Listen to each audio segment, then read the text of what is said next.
I still remember the way that morning light looked on the lake, soft, kind of milky, the kind of light that makes you think the day's going to be calm, maybe even gentle, and honestly, that was all we wanted. A quiet weekend.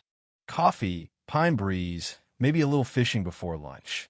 Nothing special, nothing dramatic. But life has a way of handing you chaos when you're holding a mug of coffee and pretending everything's normal, and that day, everything changed before my wife even finished brushing her teeth. I was leaning on the counter, half asleep, waiting on the coffee maker like it owed me money, when Rachel's phone lit up bright enough to wake the dead. She tapped it, toothpaste foam still at the corner of her mouth, and put on speaker. And that voice, tight, nervous, official, crackled through our whole kitchen. "Ma'am, we received a 911 report that a woman named Rachel Merritt is unlawfully occupying a residence at Lake Pine Estates. The complainant is requesting immediate removal." Rachel stared at me with those wide, stunned eyes, equal parts disbelief and amusement, like she couldn't decide whether to laugh or slap someone with a legal statute. She spat into the sink, wiped her mouth, and said, "Honey, apparently I'm illegally living in our own house." And right then, right in that ridiculous moment, I knew exactly who was behind it. There is only one person in the whole community unhinged enough to weaponize 911 like it was some personal smiting tool from Mount HOA Olympus. Karen, president of the Lake Pine Estates HOA, self-appointed queen of the pines. A woman who treated clipboards the way medieval kings treated battle axes. And she had just made the biggest mistake of her hobby patrol career. She had tried to evict the woman who ran the entire state police force. But see, this chaos didn't start with that 911 call. No, the match had already been lit 3 days earlier. And to tell this whole story right, the way it really felt, you need to know how the fire started before it turned into a forest blaze. We bought that lake cabin last spring, right after Rachel's promotion. And let me tell you, she needed that break more than anyone I've ever known. When you run a whole statewide law enforcement division, the stress you carry could crack steel. She didn't complain, not out loud anyway, but I could see it. On the nights, she'd sit awake staring at the ceiling. On the mornings, her uniform looked like it weighed 100 pounds. On the days, she'd rub her temples like the whole world was pounding on her skull. So yeah, the cabin was supposed to be our reset. Our quiet place, our sanctuary, tall pines, cool blue water, a dock big enough for 2 chairs and a cooler, just peace, actual peace. And we were feeling good that day, singing to old country songs, joking around, dreaming about grilled fish and morning coffee by the water. We were humming, unloading groceries, thinking it was the start of something soft and gentle. But then we heard that sound, the crunch of gravel. We both looked up at the same time. And there it was, a white Lexus easing into our driveway like a swan gliding into enemy territory. Out steps this woman, perfume cloud strong enough to tranquilize small wildlife, sunglasses bigger than her personality, sweater so aggressively pastel it practically screamed HOA budget surplus. Karen. And look, she didn't smile, didn't wave, didn't even try for a fake neighborly nod. She walked straight past us, clipboard in hand, like she was inspecting property damage caused by our existence. Rachel tried to be friendly. She really did. "Hi there, can we help you?" Karen didn't even pretend to hear her. "We've had unauthorized activity on this parcel. Need to confirm your status. Are you renters?" Rachel set the paper towels down, slowly wiped her hands, and forced a polite smile. "No, we own this place." Karen squinted like she was staring directly into a lie. "I don't recognize you." I stepped up beside Rachel. "We were here last spring. My name's Dean. This is my wife, Rachel." Karen lifted her eyebrows like a garage door. "I'm the HOA president," she announced, like she was expecting us to kneel. "We require formal occupancy notices through the community portal. Did you submit one?" Let me tell you about that portal. It was a broken WordPress site built sometime around the Jurassic period. Half the buttons didn't work, and the calendar still displayed events from 2018. This was the system she worshipped like it was NASA mission control. Rachel tried again. "We weren't informed that was required for owners." Karen clicked her pen hard. Well, I don't see your name on the ownership record. And that's when it clicked. The cabin was technically under my LLC, meaning my name was on the paperwork, not Rachel's. Not because she wasn't my partner in everything, just because some accountant thought it was smarter on taxes. But to Karen, it was ammunition. She handed us a paper printed in Comic Sans. Comic Sans, declaring we must vacate until our residency status could be verified. Rachel looked at it, handed it back, and said, "No thanks. I don't take orders from you." And just like that, the war officially began. That night, we got a violation notice because natural debris limit exceeded. Translation: 3 pine cones had fallen in our yard. Then another one for excessive porch occupancy. Translation: Rachel was drinking coffee on the porch swing. Then came the complaint about unauthorized cohabitation, taped to our mailbox with lipstick-sealed packing tape. By then, it was almost funny. Almost. But then came a 911 call. And when those patrol cars rolled up our dirt road early that morning, their blue lights slipping through the trees like confused fireflies, I felt this weird mix of disbelief and inevitability. One officer looked like he wasn't sure whether he was responding to a crime or a raccoon sighting.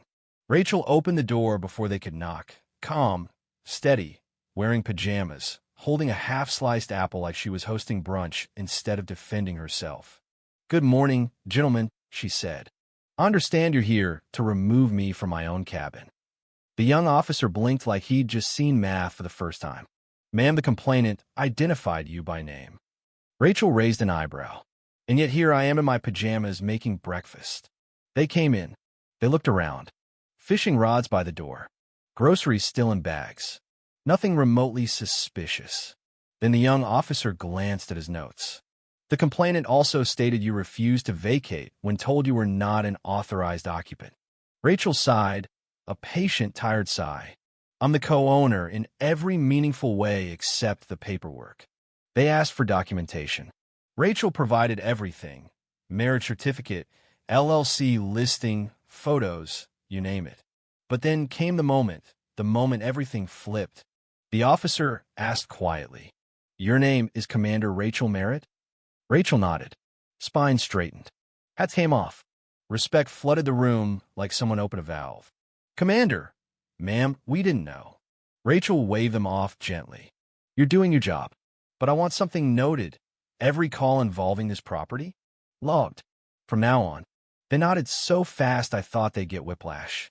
And that should have been the moment everything calmed down. But with Karen, calm isn't in her vocabulary. That evening we sat on the porch. Quiet lake, soft sky, cicadas humming, and Rachel just stared at the road like she knew something was coming. At 8 p.m., the Lexus rolled by. Slow. Watching.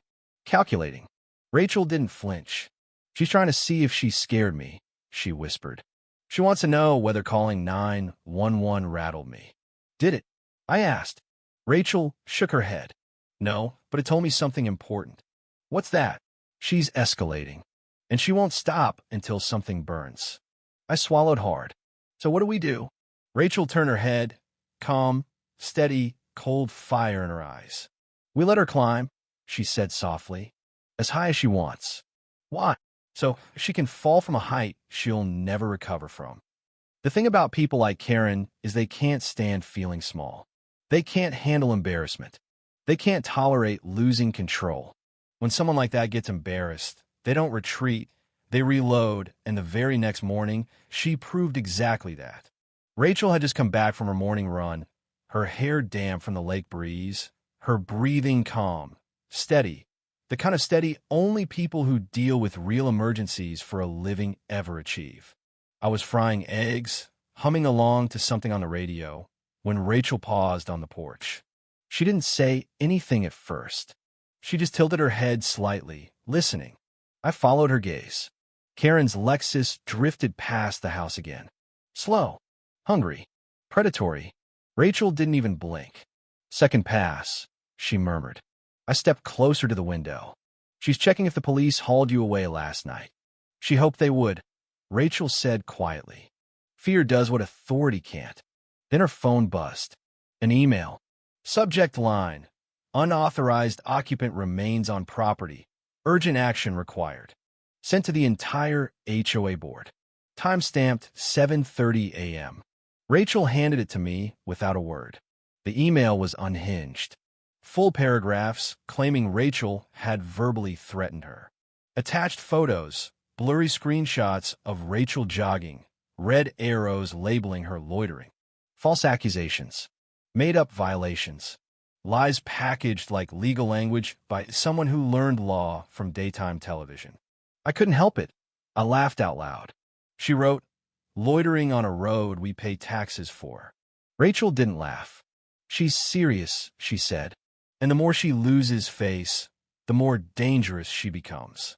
And she was right, because by noon another email landed in our inbox. This one from Greg, the HOA treasurer, a man so anxious he treated spreadsheets like they were sacred scrolls.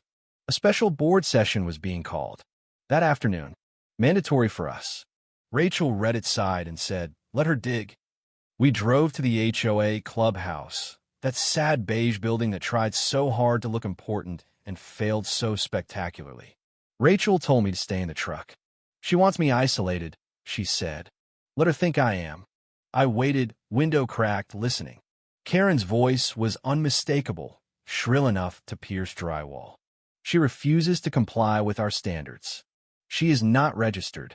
She creates instability." Instability. Her new favorite word. Then Greg's voice, timid, cracking. "But she's married to the owner, we can't just." "She's unverified." Karen snapped, like a toddler slamming blocks on the floor. Then Rachel's voice entered, calm, cold, precise. "If I may, I am married to the deed owner. I am co-executive on the LLC. And unless this board plans on taking this matter into a real courtroom, I suggest we stop pretending this is anything more than personal bias." Silence. The kind of silence that feels like gravity thickening. Then footsteps, the door opened, and Rachel walked straight to the truck. No expression. Just focus. "How'd it go?" I asked as she climbed in. "They're afraid of her," she said simply. "Too afraid to vote. Too afraid to stop her. They postponed everything." Postponed. Rachel stared ahead. "They're giving her rope. You think she'll hang herself with it?" "No," Rachel said quietly. "She'll try to drag me with her when she jumps."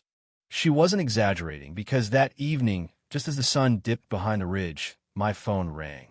The insurance company.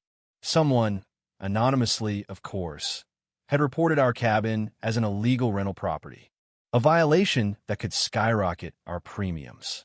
I rubbed my forehead. This woman. Rachel calmly forwarded the documents to prove ownership. So unfazed, she looked like she'd rehearsed the whole thing in her mind hours before. That was her anger. Organized, efficient, quiet. But the next day, Karen escalated. County zoning emailed us, claiming a noise complaint triggered a septic system review. Noise triggering a septic inspection. Karen wasn't just throwing pebbles anymore. She was throwing cinder blocks. And then she crossed the line so hard she may as well have sprinted past it. Saturday night, Rachel and I drove home from town. It was one of those peaceful drives, windows cracked, pine air drifting in, the road quiet enough to hear gravel crunch under the tires. Then we pulled up to the cabin. Rachel froze before I even shifted the truck in a park. The front door was open. Just a sliver. Just enough to scream intent. She bolted forward.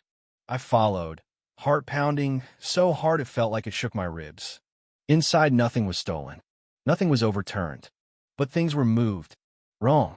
A photo of us, face down. A drawer in Rachel's desk, cracked open. The drawer where she kept her off-duty badge. A coat, tossed over a chair instead of hung. It wasn't burglary. It was message sending. Rachel didn't say a word. She pulled out her phone, tapped once, and said in that deadly calm voice, "Activate incident report." Code red. Intrusion with civil escalation suspected. Her phone chirped in response. Then she turned to me. She crossed the line. The next morning, we woke to buzzing. Not bees. A drone. A small, black quadcopter hovering 6 feet from our second-story window, like some mechanical vulture sent to evaluate potential prey. Its tiny red camera light blinked, watching us. I pulled the curtain aside slowly. The drone tilted toward me, like it recognized my face. Rachel didn't flinch. She sat at the kitchen table reviewing footage from the break-in, like someone preparing opening statements for a courtroom showdown. "We've got a visitor," I muttered. "She's documenting us," Rachel replied. "No," I said. "She's baiting us." Rachel finally looked up, not irritated, just calculating. She wants me to react. She wants me to yell. She wants proof I'm unstable, so she can escalate to something bigger. So she really is that strategic? Rachel shook her head. Not strategic. Desperate. And desperation mimics strategy. Then she forwarded the footage, the break-in, the drone, the violations to multiple state agencies. She filed 3 formal complaints before I finished my coffee. Then she picked up the phone and said, "I'd like to open a formal investigation into unauthorized use of HOA emergency keys." She had proof. Karen had used a restricted access master key, the kind only HOAs are supposed to hold, the kind that requires signatures and logs to enter our home. "Time to lay a trap," Rachel murmured as she closed her laptop. "She wants escalation. Let's give her one she can't walk away from." And almost like the universe wanted a front row seat, Karen showed up an hour later with a lawyer. A lawyer who looked like he'd been born nervous. A man clutching a briefcase, so large it could have doubled as a portable coffin. They marched up our porch. Karen didn't even pretend to smile. Rachel stood, leaned casually on the doorframe, and waited. Karen jabbed a finger at the lawyer. "Tell her." The lawyer cleared his throat. "Ma'am, I'm Stephen, representing the HOA advisory legal team. We've prepared a cease and desist order regarding your conduct and unauthorized presence." Rachel lifted one hand. Just one. Stephen froze like someone hit pause on him. "Stephen," she said quietly, "do you know who I am?" His eyes flicked to Karen. Karen hissed. "She's a non-compliant resident." Rachel ignored her. "I am Commander Rachel Merritt, Director of the State Police Force. Unless you have a judge-signed court order, what you're holding is just office stationery with ambition." Stephen nearly fainted. Karen doubled down. "Your title means nothing. I am the president of this HOA." Rachel turned to her slowly. "Authority comes from law, Karen, not clipboards." Karen opened her mouth, but nothing came out. Rachel held out a hand. "The drone controller." Karen froze. I don't." "The controller, Karen." Karen's shoulders sagged. She dug into her purse, hands trembling, and handed over the black controller like she was surrendering crown. Rachel powered it down. "Unauthorized surveillance device neutralized." Stephen whispered, "Oh my God," under his breath. Karen turned and stomped toward her Lexus, stiff as a malfunctioning animatronic. When they were gone, I turned to Rachel. "Was any of that legal?" Rachel shrugged. "Legal enough. But that was only the tremor before the earthquake." That evening, Rachel's phone buzzed. Judge Halford, a man who knew Rachel well. A man who didn't call unless something serious landed in his lap. Rachel answered. "Evening, Halford." "Rachel, I just received an emergency injunction request. It names you. Filed by a woman named, papers shuffling, Karen Pinebrook." Rachel's jaw clenched. Halford continued, "The filing is bad. Very bad. Legally nonsensical. Emotionally unhinged. I'm rejecting it. But Rachel, she's escalating beyond HOA nonsense now. She's going nuclear." After she hung up, Rachel stared at the lake for a long, long moment. "She's cornered," she said softly. "And cornered people lash out." She wasn't wrong. Because the next morning the real thunder arrived. 2 black SUVs rolled down our gravel road. Not local police, not county officers, but the State Ethics and Law Review Division. The people who take down corrupt officials. The people who dismantle misconduct like demolition crews. 2 investigators stepped out. Crisp suits. Serious faces. "Commander Merritt," one said, "we're opening a formal inquiry into community leadership abuse." They handed her documents, requested interviews, and confirmed they'd be visiting the HOA board that same afternoon. I swear the air shifted like the whole forest exhaled. Rachel nodded. "Calm. Steady." When they left, I said, "So this is happening?" She gave me a small, cold smile. "Yes, it is." By noon, the HOA board was in full-blown panic mode. Apology emails, frantic excuses, attempts to distance themselves from Karen. But Karen? She sent one smug line. "This is a misunderstanding. I will resolve it personally." Rachel read it and chuckled. She thinks this is still about her authority. That evening, a suspension notice appeared on Karen's door. A full ethics inquiry began. Her board stripped her of power. And for the first time since the day we saw her Lexus roll onto our driveway, the air actually felt clear. The battle wasn't over. Not even close. But the tide? It had finally turned. The morning after Karen got suspended from the HOA, board should have felt like a victory lap. Sunshine over the lake, pine air drifting through the porch screens, nothing but the quiet hum of the forest waking up. But peace like that is deceptive. A little too soft. A little too still. And deep down, I think both Rachel and I knew that Karen wasn't the type to go quietly. She wasn't built for quiet. She was built for noise, chaos, and chaos-adjacent decisions that only made sense to her and whatever dark little committee lived rent-free in her mind. Rachel was already awake when I stepped into the kitchen. She sat with her tablet propped up, scrolling through emails from the state ethics investigators. There was that little crease between her eyebrows, the one that only showed up when something didn't smell right to her. The woman could read government filings the way other people read romance novels, quickly, critically, always spotting the plot twist before it showed up. "What now?" I asked, pouring myself coffee. She turned the screen toward me. Karen's in denial. I leaned closer. On the screen was a long, frantic email Karen had sent to the remaining HOA board members, or what was left of them, insisting the suspension was a political attack, a conspiracy, a targeted harassment operation from enemies she hadn't specified. Words like corruption, bias, false accusations, and community destabilization were sprayed across the email like she'd thrown a thesaurus into a blender and hit puree. "She thinks this is a conspiracy?" I asked. "She thinks everything that challenges her authority is a conspiracy," Rachel said. "And she won't stop just because the board removed her." "She can't do anything now," I said. "Right?" Rachel gave me a look that said, "You sweet summer idiot," without saying it out loud. People like Karen don't stop because they lose power. They pivot. They reinvent. They reemerge like mildew in a damp closet. And she proved that before noon. A package showed up in our mailbox. No return address. No posti. Just a plain brown box with our cabin number scribbled in red ink. Red ink that somehow felt angry. Inside was a bird feeder. Just a feeder. Empty. Wooden. Innocent enough. Except for the note tucked underneath it. "You might have won the board, but you don't control me. I'm everywhere." I swear the cabin got colder reading it. I handed the note to Rachel like I was holding a radioactive chip. She studied the handwriting calmly, like she was profiling the pressure points behind each pen stroke.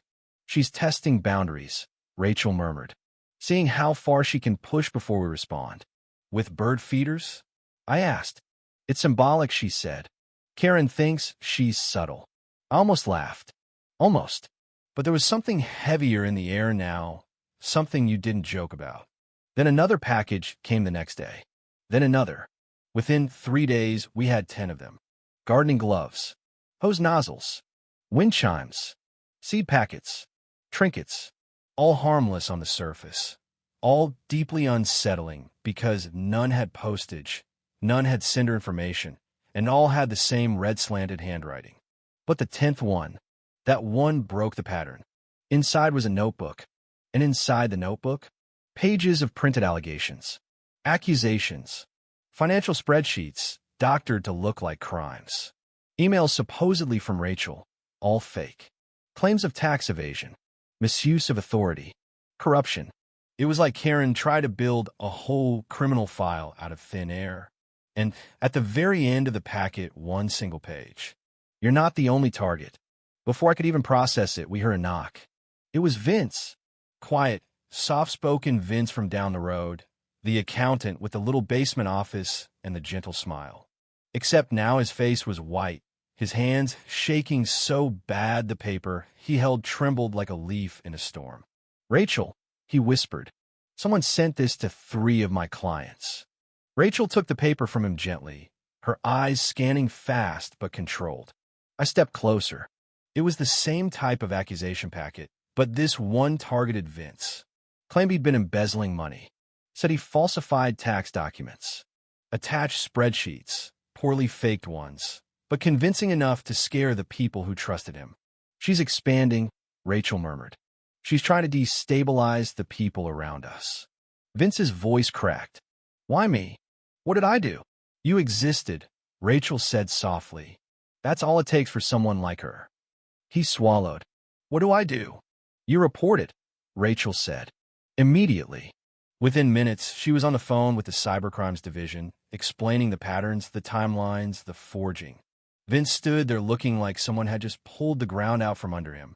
When he left, Rachel sat down at the kitchen table, not angry, not rattled, just focused. She looked at the pile of packages, the notes, the fake documents. She's shifting tactics, she said. How so? She's not hiding behind bylaws anymore. She's gone feral. She's using fear now. Fear spreads faster than rules. She tapped the notebook. This isn't about the HOA anymore. This is about control. So how do you fight someone who hides in the shadows? I asked. Rachel finally lifted her eyes, calm, steady, unshaken. You take away the shadows. The next afternoon, she sent a message to the neighborhood. Not the board, not the committees, not the procedural channels. A simple invite. Doc meeting at 6. Anyone who wants clarity, come. No agenda. No titles. No power plays. Just truth. I was nervous. Rachel wasn't. She stood on the dock steps as neighbors gathered, folding chairs in hand, thermoses of tea, faces tight with curiosity or worry. 20 people showed up. 20 people who had lived under Karen's rule so long they forgot what community was supposed to feel like. When they settled, Rachel didn't shout, didn't grandstand, didn't lecture. She just talked. Soft, calm, clear, like someone finally opening windows in a room that had been sealed for years. She told them everything, not with emotion, not with dramatics, just facts lined up like dominoes. The false complaints, the intimidation, the break-in, the drone, the 911 call, the fake financial accusations targeting Vince, the misuse of emergency HOA access keys, the attempted injunction to remove her, the packages, the forged documents. Not one detail added for flair, not one detail spared. When she finished, the doc was silent. Not frozen, not confused, just stunned, like they were waking up from a long fog. Then Rachel said something that would change everything. This isn't about punishing Karen, she said. It's about preventing the next Karen. Removing someone from power isn't enough. You have to replace the system they used with something better. She scanned the crowd. This community doesn't need an enforcer. It needs guardians. People who look out for one another, not police one another. Silence. Then nods. Then agreements murmured. Then actual conversation. Real conversation. Something that hadn't happened in the neighborhood in a long time. By the next morning, a petition had spread like wildfire to dismantle the entire HOA leadership structure and rebuild it from the ground up. Not to exile Karen, not to punish anyone, but to fix the whole broken machine. 70 signatures in the first day. The vote was scheduled for Monday. Karen didn't show, but everyone knew she was watching. The vote passed in a landslide. Every board member except Greg resigned. A charter committee formed that same night. They asked Rachel to lead it. She declined. I'm not here to hold power, she said. I'm here to make sure no one abuses it again. For the first time in weeks, the community exhaled. Kids biked again. Neighbors waved. Vince stopped shaking and started baking bread. Linda, the neighbor with the binoculars, used them for birds instead of spying. Peace. Real peace. Not the fragile kind. And then, before dawn the next morning, an envelope showed up in our mailbox. White, thin, no stamp, no return address. Slanted red handwriting. Rachel opened it. Inside, a single typed line. I never left. Rachel didn't react. Didn't flinch. She slid the note into a plastic evidence sleeve, went straight to her office, and made 2 phone calls. One to reopen the harassment case. One to check statewide filings for changes in HOA registrations. 20 minutes later, she froze. She turned the screen toward me.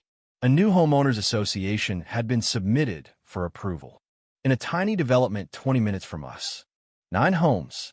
1 registered agent name. Cassandra R. Keene. Karen's full name? Karen Cassandra Pinebrook. She'd rearranged it. Adjusted it. Altered it.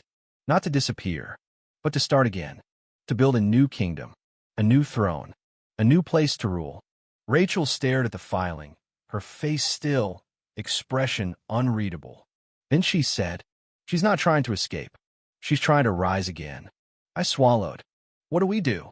Rachel clicked her pen once, a small sound, but it cut the air.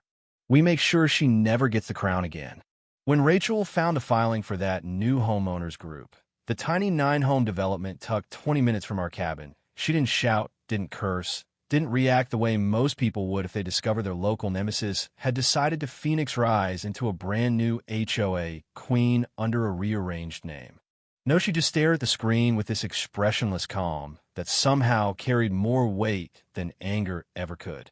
It was the same look she gets when she pieces together the last part of a criminal case. When a motive clicks, the pattern reveals itself, and the suspect unknowingly ties the final knot on their own rope. "Karen," she murmured. "You clever, desperate little tyrant." I leaned over her shoulder, eyes scanning the screen. "She's starting a new HOA?"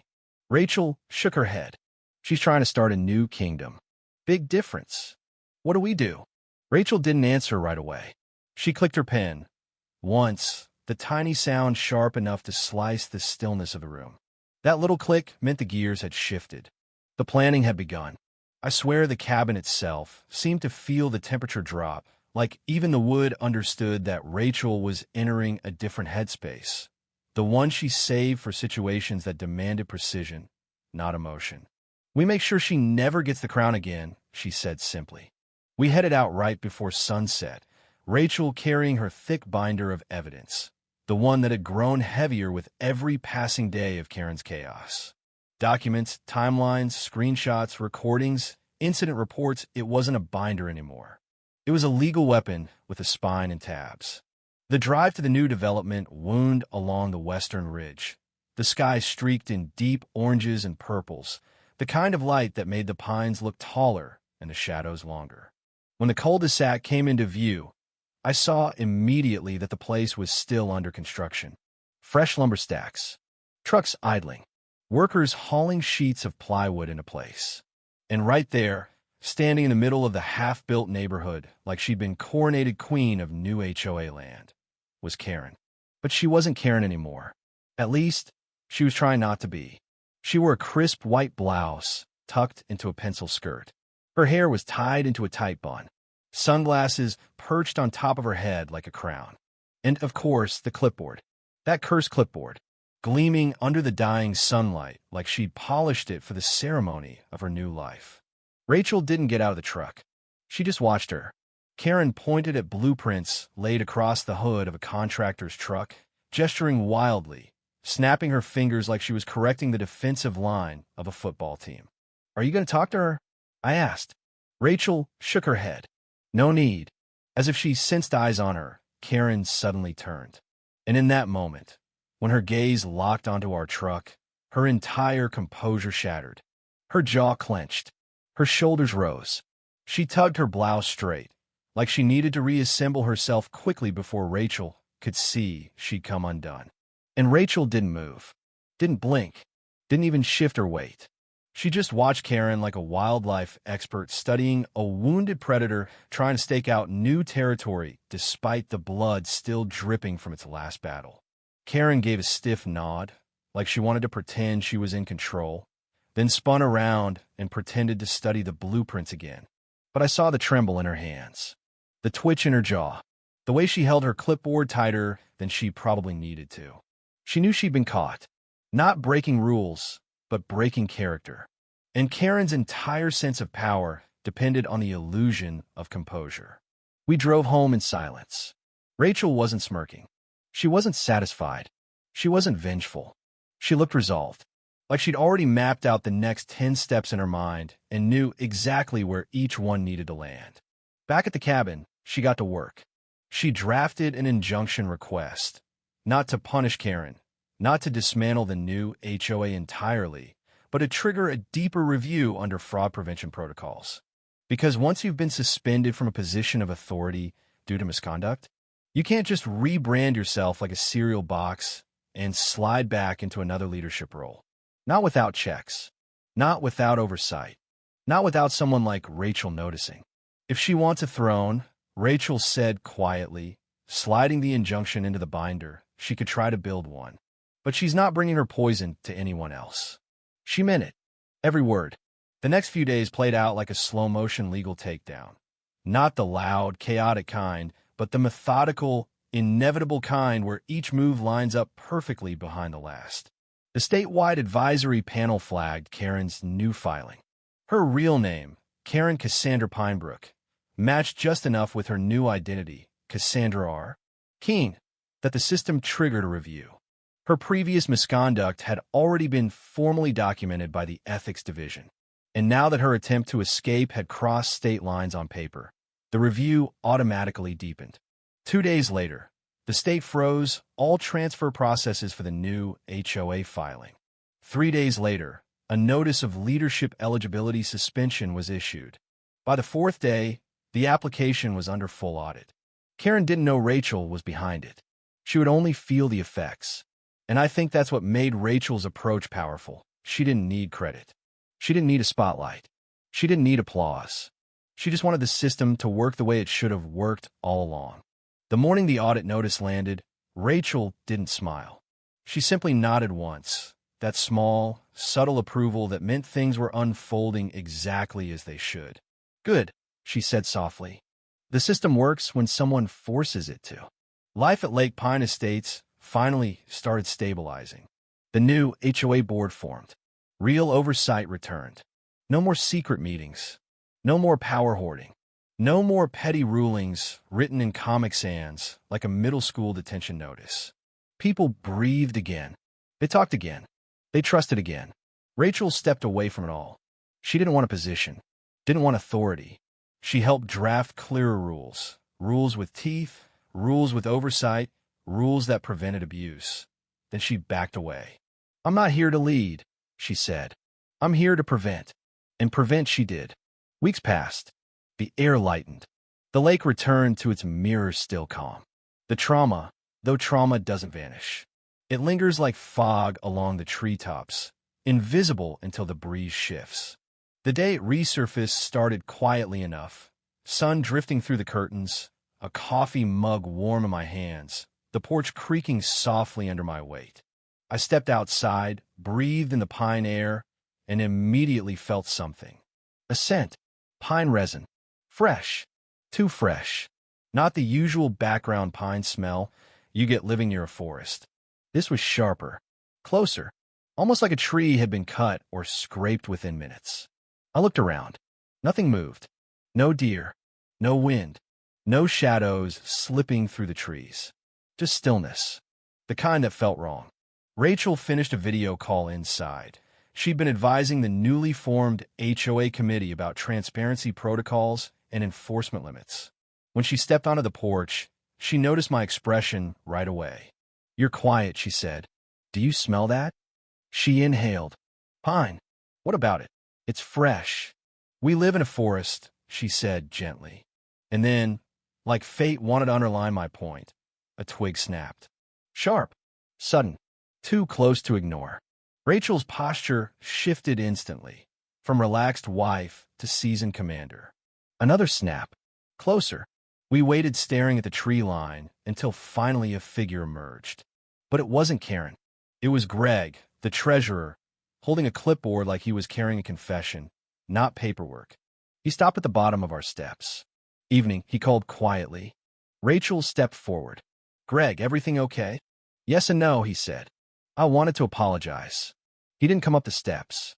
Didn't look either of us in the eye for more than a moment. We failed you, he said simply. We failed this community. Rachel didn't interrupt. Greg continued. We let Karen run wild, because we were afraid. Afraid of her retaliation. Afraid of her noise. Afraid of each other. We ignored complaints, brushed off concerns, convinced ourselves everything was normal because it was easier than facing what she'd become. Rachel nodded slowly. Fear protects abusers, she said quietly. Silence feeds them. Greg's voice cracked. We see that now, and we want her help. To rebuild. For real this time. Legally. Safely. Fairly. Rachel considered him. Really considered him. And finally said, I'll help. As an advisor. Not a leader. Not an enforcer. Greg nodded, relief flooding his face. He left looking lighter. Rachel sat with me afterward, staring at the darkening tree line. You trust him? I asked. I trust his guilt, she said. And guilt, when grounded, can build something better. But the night wasn't done. An hour after Greg left, just as the moon slipped above the treetops, we heard another knock. Soft. Hesitant. It was Vince. He stood on our porch, clutching his phone like a lifeline. Rachel, sorry to bother you. I got another email. Rachel took his phone. Read the message. Her jaw tightened. It was a new anonymous email, written to look like Karen's old style, accusing Vince of reporting neighbors, causing trouble, stirring up complaints that didn't exist. It was designed to isolate him. It was designed to make him a target. But something wasn't right. This isn't Karen, Rachel said. Vince blinked. Then who? Rachel pointed at a particular phrasing in the email. A comma placement, a misuse of a term, a formatting quirk. This is sloppy, she said. Karen isn't sloppy. This is someone imitating her style. Someone who saw the power she once held and wants it. Vince turned pale. There's more than one of her.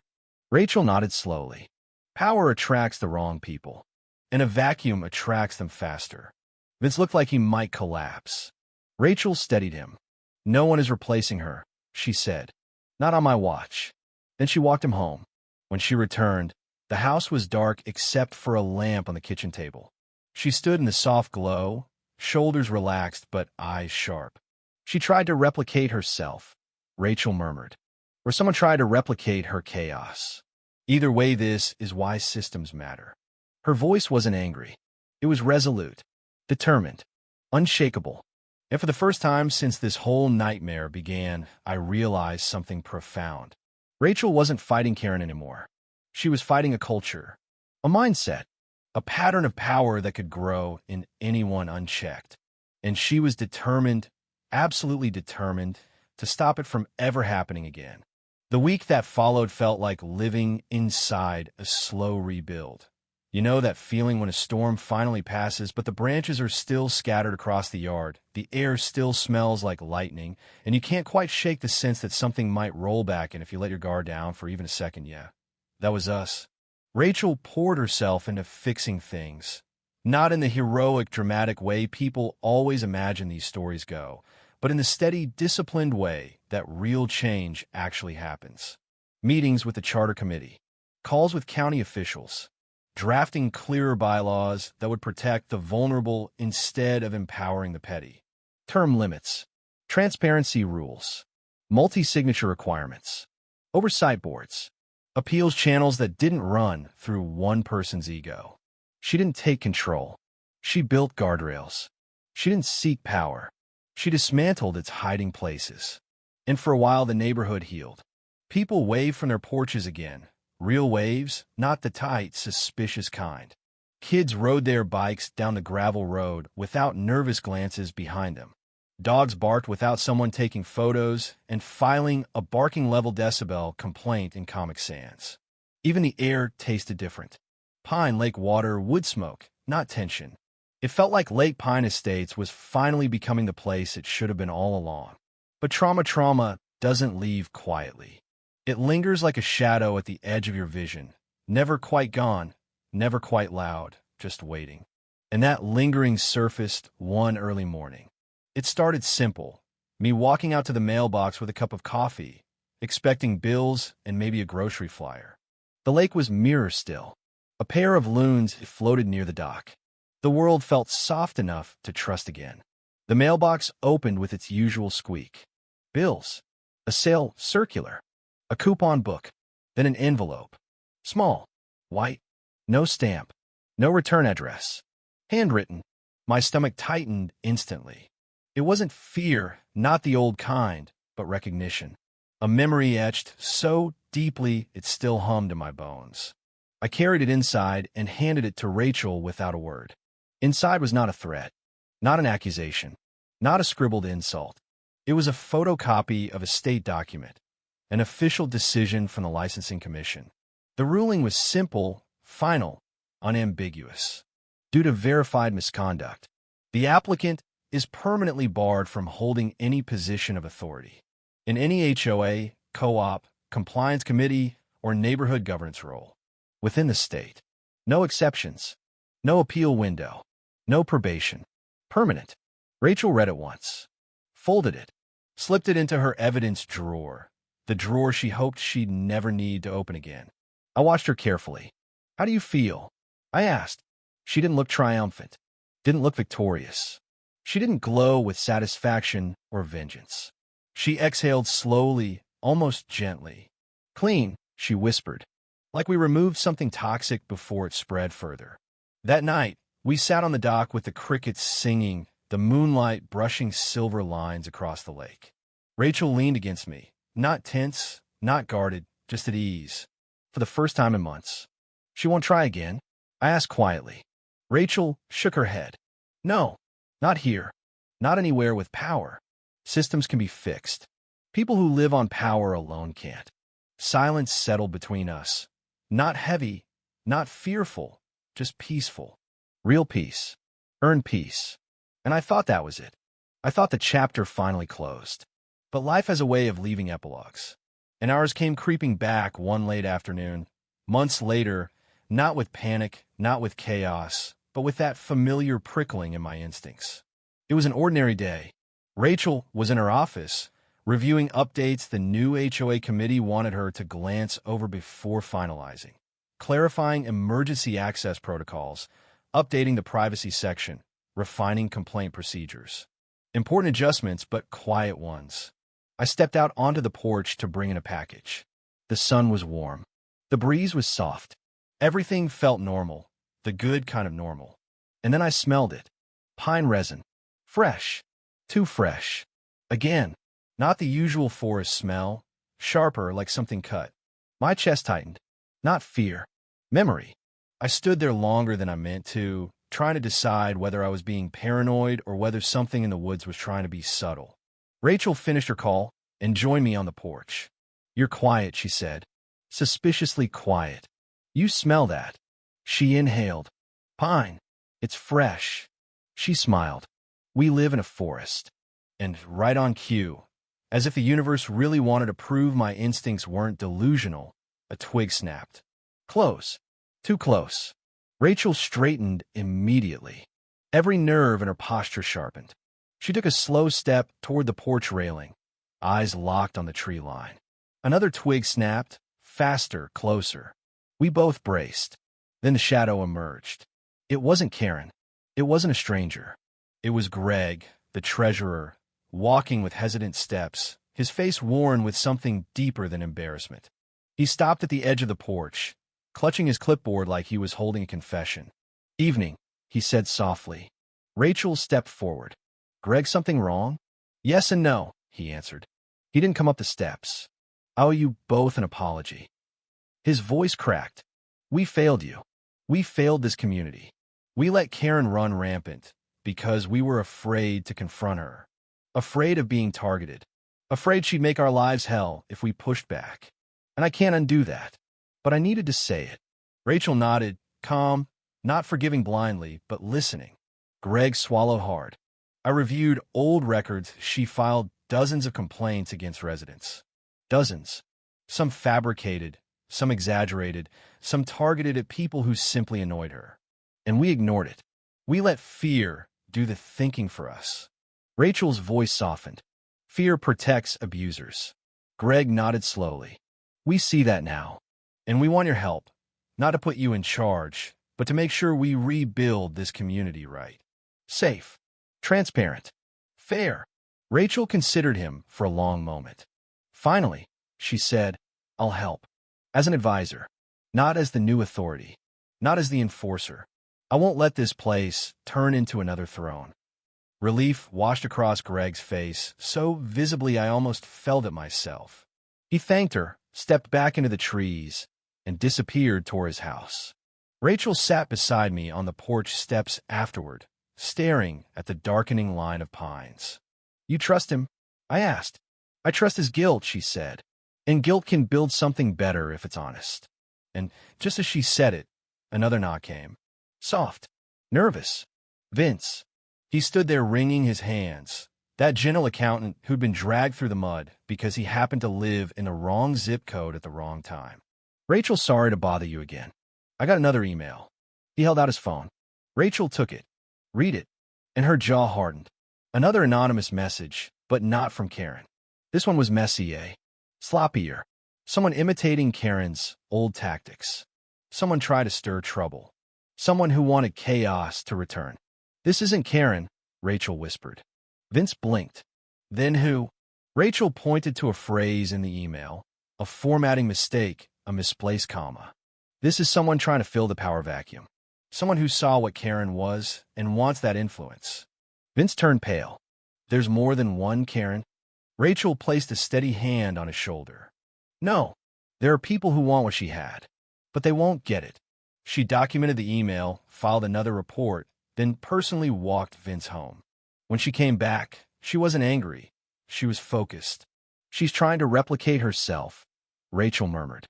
"Or someone is trying to recreate the chaos she built. Either way, this is why systems matter." She sat down at the table, opened her laptop, and kept working, refining the rules, shoring up the protections, patching every hole Karen had ever slithered through. And watching her, I realized something important, something I should have recognized sooner. Rachel wasn't fighting Karen anymore. She was fighting the conditions that made Karen possible. She was fighting the shadows. She was fighting the cracks. And she wasn't going to stop until every gap was sealed, until the community wasn't vulnerable anymore, until peace wasn't an accident, but a structure, a choice, a safeguard. And just when I thought the chapter had finally closed, really closed, another letter arrived. This time not from Karen, not anonymous, not angry, from the State Licensing Commission. Rachel opened it at the table. I watched her eyes scan the page, slow, deliberate. Finally, she handed it to me. A final ruling. Permanent. Absolute. Under every legal variation of her name. Karen Cassandra Pinebrook, Cassandra R. Keene, Karen C. Brooke. She was barred from holding any position of authority in any community governance capacity anywhere in the state. Not suspended. Not restricted. Banned. Rachel leaned back, exhaling softly. "I didn't fix the system," she murmured. "I just reminded it what justice looks like." Later that night, we sat on the dock again, the moon glistening over the lake, the water so calm it looked like polished glass. Rachel rested her head gently on my shoulder. "She won't come back?" I asked. She shook her head. "No, not here. Not anywhere that requires integrity. Because there's nowhere left for her to hide." And for the first time, not just since this started, but since we bought the cabin, I felt safe. Truly, deeply safe. Not because Karen was gone, but because Rachel had built something stronger than fear. She'd built structure. She'd built protection. She'd rebuilt trust. And in that quiet moment, just the two of us, the stars and the silver lake, I understood something I'd never forget. Sometimes the real fight isn't against a person. It's against the cracks that let them rise. For while life at Lake Pine Estates settled into something that finally felt deserved, not earned through force or fear or strategy, but earned through truth, slow, steady truth. The kind Rachel lived by. The kind that doesn't rush, doesn't scream, doesn't demand attention. It just sits, quietly, firmly, unshakably. The weeks after the final commission ruling were the first time I saw Rachel breathe without tension in her shoulders. She slept better. She smiled more easily. She stopped double-checking the porch camera before bed. Even the little habits she didn't admit were trauma responses, like listening for footsteps at night or scanning the tree line when the wind shifted, they slowly melted into the background. It wasn't that she forgot what happened. She just wasn't carrying it anymore. And for the first time in a long time, neither was I. One morning, we were drinking coffee on the porch, the sun barely edging past the treetops, the lake catching those early streaks of gold. Rachel sat with her boots propped on the railing, hair pulled back loosely, looking more like herself than I'd seen in months. You know, she murmured, swirling her coffee. I used to think peace was supposed to feel like nothing, like the absence of everything loud or stressful. And now, I asked. She breathed out a soft laugh, real, unguarded. Now it feels like a presence, like a quiet that fills the space instead of emptying it. I nodded. Feels like the lake's finally breathing with us again. She nudged my knee with her boot. Look at you getting poetic. Trauma will do that to a man, I joked. She smirked, but didn't respond. Instead, she leaned her head back, eyes closed, letting the breeze wash over her face. I watched her chest rise and fall, slow and steady, and it hit me all over again just how much she had held together. Not for the job, not for the community, but for us, for our home, for our peace. And she never bragged, never played the hero, never asked for recognition. She simply did what needed to be done, even when the cost landed quietly inside her bones. Later that week, the new HOA Charter Committee held their first official open meeting, this time at the community hall instead of Karen's old command center. The difference was immediate. No more tension in the air. No clipboards used like weapons. No eyes narrowed like surveillance cameras waiting to catch residents committing microcrimes like breathing too loudly near a decorative shrub. Instead, actual conversation, openness, agreement, debate without hostility. Rachel sat in the back, not at the front table, not on the stage, not in the spotlight. Just in a folding chair against the wall, arms crossed loosely, listening like a quiet guardian, making sure the soil was healthy enough for new seeds to grow. At one point, one of the new board members, a retired teacher with a kind smile, approached her. Rachel, would you consider joining the charter advisory team officially? You've been an enormous help already. Rachel shook her head gently.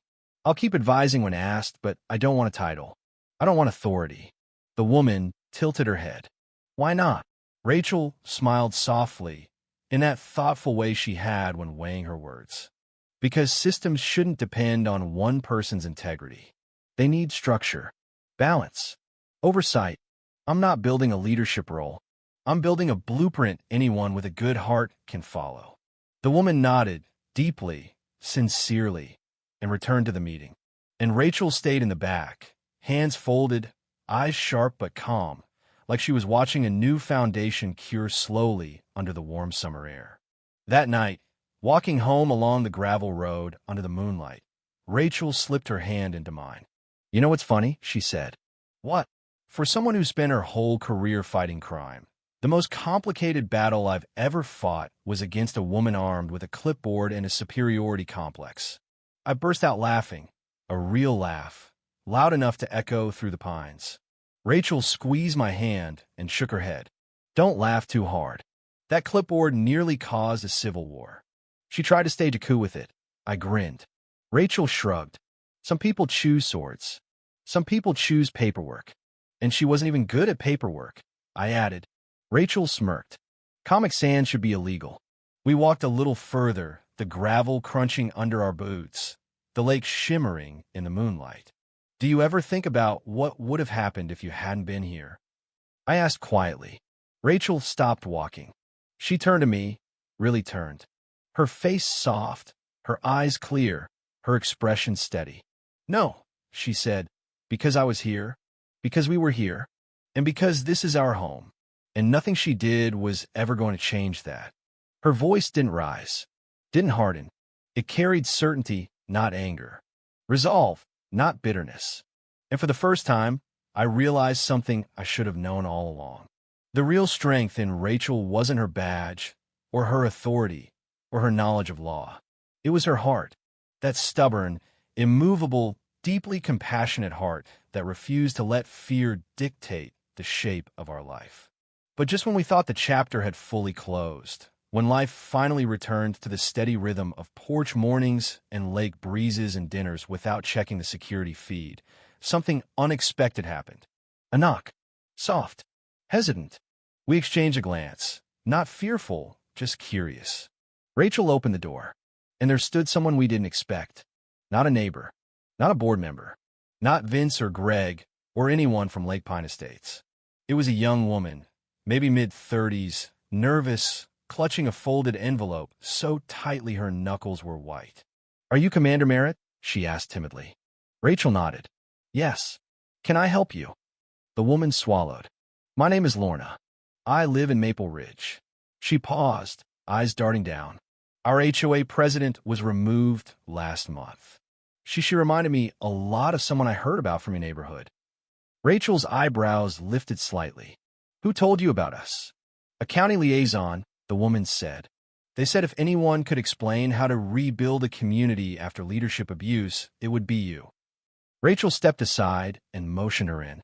"Come in. Sit down." Lorna entered slowly, carefully, like our home was sacred ground she didn't want to disturb. "What happened?" Rachel asked, and Lorna told us about a president who weaponized fines and targeted residents she didn't like, about fabricated violations, about selective enforcement, about an attempted secret vote to fire the treasurer, about threats disguised as community concern. It was like hearing an echo of our past, not identical, not copied, but familiar in a way that made my skin prickle. Rachel listened without interrupting, without judging, without reacting. When Lorna finished, tears forming in her eyes, she whispered, "We don't know what to do. The community's scared. Everyone's divided. We want to rebuild, but we don't know how." Rachel leaned forward, elbows on her knees, hands clasped loosely. "You rebuild the same way you rebuild after any storm," she said gently.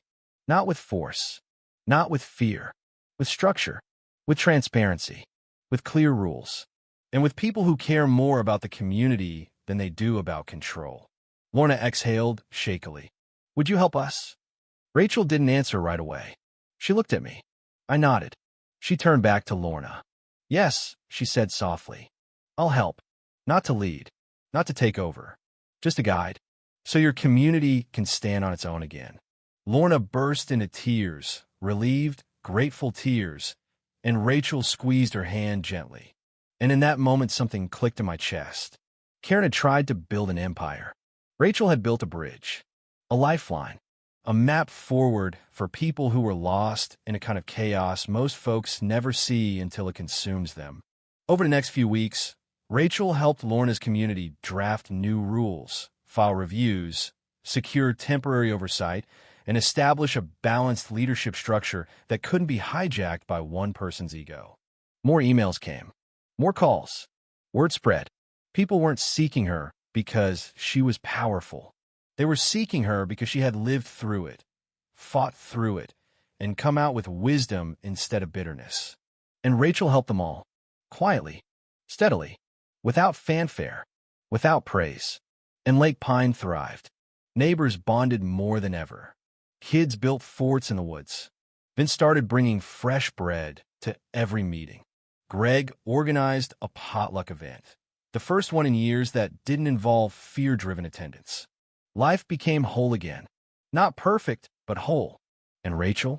She stood on the dock one evening, the sky streaked with orange and lavender, and said, "You know, sometimes justice isn't about punishment. It's about restoration." "You restored a whole community," I said. She shook her head. "No, the community restored itself. I just reminded them what they deserved." We watched the lake shimmer, the pines sway, the world soften into evening. And somewhere far away, in another town, maybe another cul-de-sac, Karen was probably discovering that power built on fear collapses fast when truth is allowed to breathe. But that wasn't our concern anymore. Our chapter closed, our peace restored, our home reclaimed. And as the last of the daylight slipped across the water, Rachel whispered, almost to herself, "Some people fight for power. Others fight for protection. I know which one I'll choose every time." She slipped her hand into mine. The lake sighed against the dock. And for the first time in what felt like forever, everything was quiet. Everything was right.